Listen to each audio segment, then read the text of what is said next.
6 राज्यों की 7 सीटों पर काउंटिंग जारी है। 7 नतीजे सामने आएंगे। काउंटिंग जारी है। 6 राज्यों की 7 सीटों पर काउंटिंग हो रही है।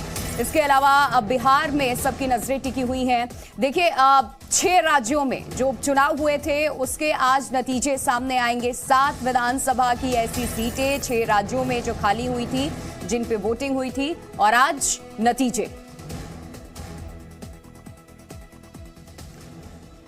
बिहार की 2 सीटों पर काउंटिंग इस वक्त हो रही है, जारी है काउंटिंग। मोकामा सीट से आरजेडी की नीलम देवी आगे हैं, तो गोपालगंज सीट से बीजेपी की कुसुम देवी आगे हैं। ये 2 सीटें, दिलचस्प लड़ाई आरजेडी और बीजेपी के बीच में। बिहार की 2 सीटों पर काउंटिंग जारी है। मोकामा सीट से आरजेडी की नीलम देवी इस वक्त आगे चल रही हैं काउंटिंग में, तो वहीं गोपालगंज की अगर हम बात करें तो गोपालगंज सीट से बीजेपी की कुसुम देवी आगे चल रही हैं। काउंटिंग इस वक्त हो रही है। बिहार ये मुर्गी फार्म बना के हर महीने 2 लाख कमाते हैं। हर दिन इसमें सिर्फ 4 घंटे एक्स्ट्रा देते हैं। आपको भी ये सीखना है तो फ्रीडम ऐप को अभी डाउनलोड कीजिए। 2 सीटों पर ये चुनाव हुए थे और अब आज नतीजे का दिन है, काउंटिंग जारी है। लेकिन मोकामा सीट की अगर हम बात करें, जहां से नीलम देवी चुनावी मैदान में थी, वो आगे इस वक्त चल रही हैं। गोपालगंज सीट से बीजेपी की कुसुम देवी आगे चल रही हैं।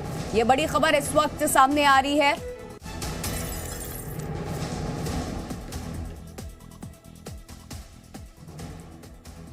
तो बिहार की 2 सीटों पर काउंटिंग इस वक्त हो रही है। मोकामा सीट से आरजेडी की नीलम देवी आगे हैं। गोपालगंज सीट से बीजेपी की कुसुम देवी आगे हैं। यह बड़ी खबर इस वक्त सामने आ रही है। दिलचस्प लड़ाई।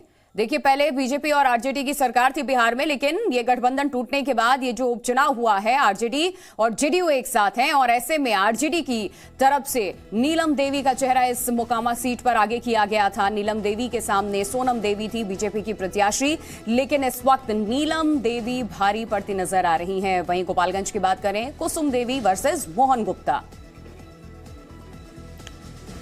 और इस खबर पे ज्यादा जानकारी के साथ जी मीडिया संवाददाता शैलेंद्र हमारे साथ जुड़ चुके हैं। शैलेंद्र, क्या अपडेट आपके पास?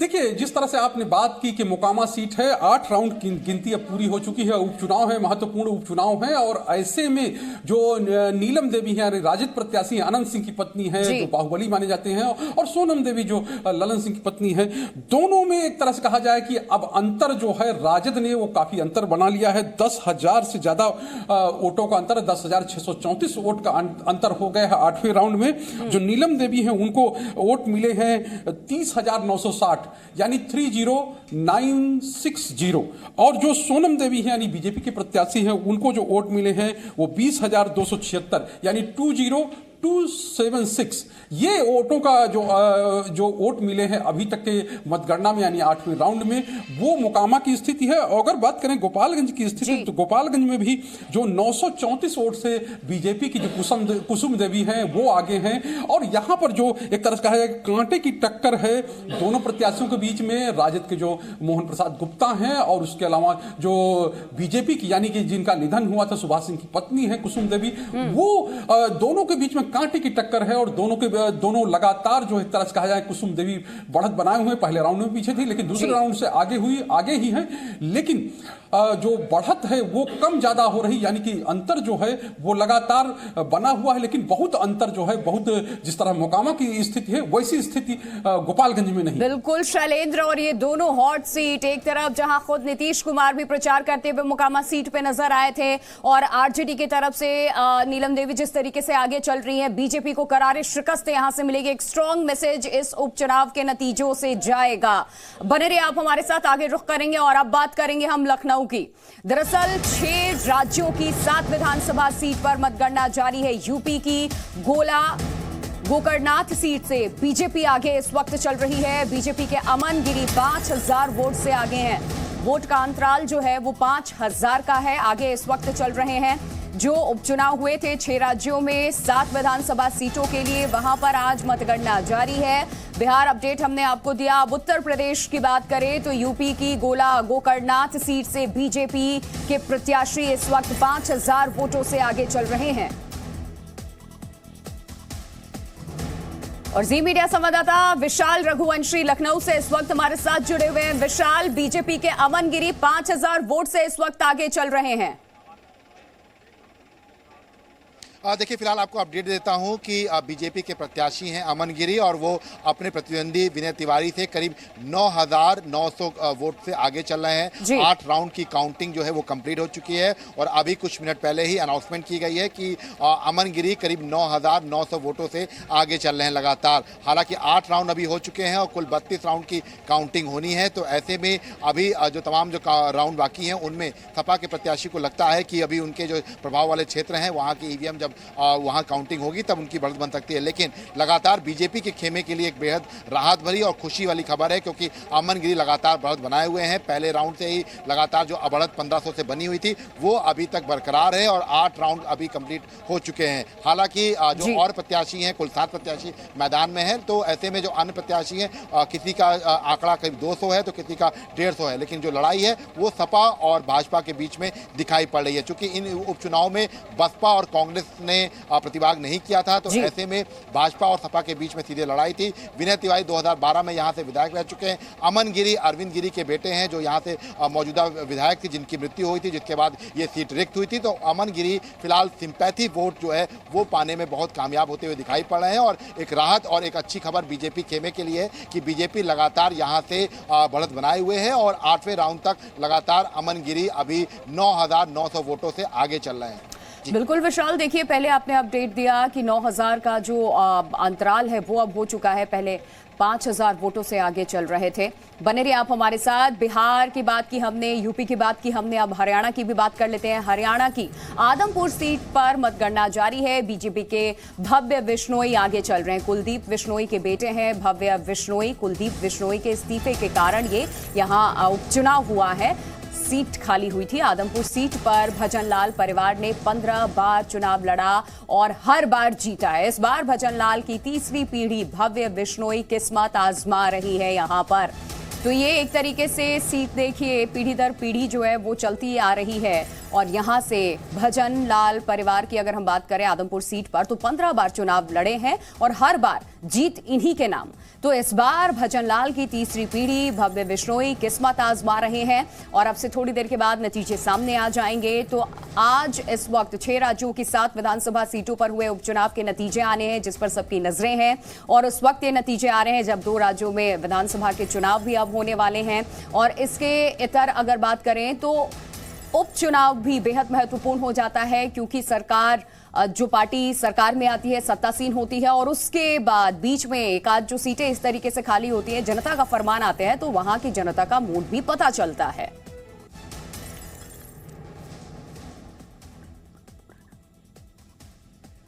गगन रुखाया इस वक्त हरियाणा से हमारे साथ इस खबर पे और ज्यादा जानकारी के साथ जुड़े हुए हैं। सीधे उनका हम रुख कर लेते हैं। गगन, तीसरी पीढ़ी यहां पर यानी कि भव्य बिश्नोई किस्मत आज आजमा रहे हैं। क्या जानकारी आपको मिल पा रही है इस वक्त? कितने राउंड की वोटिंग यहां पर कंप्लीट हुई है? क्या अंतराल है प्रतिद्वंदी से इनके? जी बिल्कुल, जिस तरह से पहले और दूसरे राउंड की जो गिनती है वो हो चुकी है और तीसरा राउंड है वो चल रहा है और जो गिनती है वो काफी धीमी चल रही है। पहले राउंड की बात की जाए तो पहले राउंड में बीजेपी को जो 6,399 और कांग्रेस को जो 3,567 जो वोट मिले हैं और 2,832 वोटों से जो बीजेपी के जो प्रत्याशी है भव्य बिश्नोई वो पहले राउंड में आगे थे। और दूसरे राउंड की बात की जाए तो दूसरे राउंड में जो कांग्रेस के प्रत्याशी थे उनको 5233 वोट मिले और बीजेपी की जो भव्य बिश्नोई है उन्हें जो है 4300 के करीब जो है वोट मिले और 1979 वोटों से जो है भव्य बिश्नोई दूसरे राउंड में जो आगे चल रहे हैं। जी बिल्कुल, तो देखिए 6 राज्यों की 7 सीटों के नतीजे आज आ जाएंगे और तमाम अपडेट, चाहे बिहार की बात करें, यूपी की बात करें, हम हरियाणा की बात करें, यहाँ से लगातार अपडेट हम आपको दे रहे हैं। कौन कहां पर आगे चल रहा है, किसे शिकस्त देता हुआ नजर आ रहा है। हरियाणा में आदमपुर सीट पर इस वक्त देखिए जो काउंटिंग है वो शुरू हो चुकी है। बीजेपी के भव्य बिश्नोई यहां से चुनावी मैदान में थे। 15 बार चुनाव लड़ा है ये भजनलाल का परिवार और हर बार जीता है ये परिवार, रिकॉर्ड रहा है। लेकिन भव्य बिश्नोई वर्सेस की अगर हम बात करें तो कांग्रेस का जो चेहरा है जय जयप्रकाश जेपी हैं। ये इन्हें टक्कर दे रहे थे। एक नई पीढ़ी यहां से, एक युवा लीडर क्या आज यहां से यहां की जनता चुन करके भेजेगी विधानसभा में। इस बार भजनलाल की तीसरी पीढ़ी की ये तस्वीर आप देख रहे हैं भव्य बिश्नोई की। वहीं दूसरी तरफ देखिए जयप्रकाश जेपी, कांग्रेस के काफी अनुभवी चेहरे चुनावी मैदान में।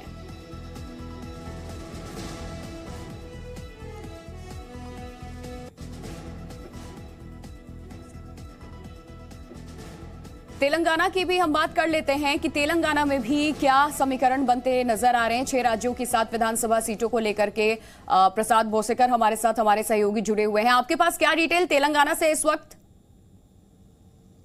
देखिए, तेलंगाना में मुनुगोडु विधानसभा क्षेत्र के लिए उपचुनाव हो रहे हैं। उपचुनाव हुए थे और नतीजे जो मतगणना है उसकी गिनती हो रही है।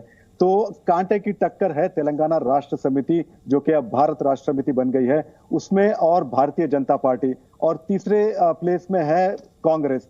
तो 3 राउंड के बाद जो हमको देखने को मिल रहा है, वहां से नतीजे जो आ रहे हैं उसमें काफी जो है बराबरी की टक्कर चल रही है, खास करके तेलंगाना राष्ट्र समिति और भारतीय जनता पार्टी। ये सीट जो भारतीय जनता पार्टी के प्रत्याशी है राजगोपाल रेड्डी, वो पहले कांग्रेस में थे, कांग्रेस छोड़कर वो बीजेपी में आए और उन्होंने अपने विधानसभा की सीट पर त्यागपत्र दिया था। उसके चलते यहाँ पर चुनाव हो रहे थे। लेकिन बीजेपी और तेलंगाना राष्ट्र समिति दोनों ही इस सीट को काफी प्रेस्टिजियस मान रही है और ये बताया जा रहा है कि ये पैमाना रहेगा। यहाँ पर अगर जो भी जीतता है और जिस प्रकार की टक्कर हमको देखने को मिल रही है, जो अगले साल विधानसभा के चुनाव होने हैं, उसमें जो है कौन किसका पलड़ा भारी हो सकता है, ये इसमें देखने को मिलेगा। बिल्कुल, आप बने रहिए हमारे साथ और अलग अलग राज्यों की लगातार हर अपडेट आप तक जी न्यूज पहुंचा रहा है। और आज महाराष्ट्र की बात करें तो यहां भी उपचुनाव अंधेरी सीट को लेकर के हुआ था, वहां पर क्या अपडेट है इसके लिए भी हमारे सहयोगी हमारे साथ जुड़े हुए हैं, उनका हम रुख कर लेते हैं। क्या वहां पर अपडेट है, इसको आपके सामने हम रख रहे हैं कि किन किन राज्यों में क्या कुछ इस वक्त जो काउंटिंग चल रही है, कितने राउंड की काउंटिंग हुई है और क्या अपडेट वहां से सामने आ रहा है, कौन किस पर भारी पड़ता हुआ नजर आ रहा है। लेकिन आपको बता दें कि बिहार की भी जो सीट है वो हॉट सीट है दोनों, जहां पर इस वक्त जो चुनाव हुए थे। नीलेश हमारे साथ लेकिन महाराष्ट्र से जुड़ चुके हैं अंधेरी सीट को लेकर के अपडेट। नीलेश, आप दीजिए इस वक्त कितने राउंड की काउंटिंग यहां पर संपन्न हुई है और कौन किस पर पड़ता यहां से नजर आ रहा है?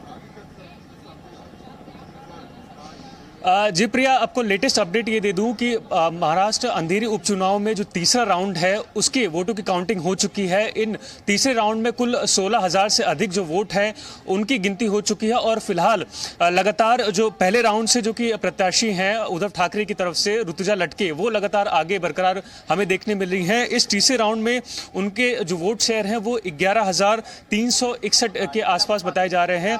लेकिन यहाँ पर एक और गौर करने वाली बात ये भी है कि ऋतुजा लटके जो कि लीडिंग में है, तो उनके बाद जो दूसरा एक सबसे ज्यादा वोट शेयर जिसको मिला है वो नोटा को है, क्योंकि अगर आपको कहें कि अंधेरी का जो उपचुनाव है अन्य राज्यों के मुकाबले ये एक तरफा चुनाव बताया जा रहा है, क्योंकि जो प्रत्याशी हैं वो ज्यादा विकल्प लोगों के पास है नहीं। कुल 7 प्रत्याशी इसमें खड़े हुए, जिसमें से 6 इंडिपेंडेंट है, जबकि एक ऋतुजा लटके शिवसेना उद्धव ठाकरे का प्रतिनिधित्व कर रही हैं और फिलहाल तीसरे राउंड में वो फिलहाल अभी भी लीड करते हुए नजर आ रही हैं। ये मुर्गी फार्म बना के हर महीने 2 लाख कमाते हैं। हर दिन इसमें सिर्फ 4 घंटे एक्स्ट्रा देते हैं। आपको भी ये सीखना है तो फ्रीडम ऐप को अभी डाउनलोड कीजिए।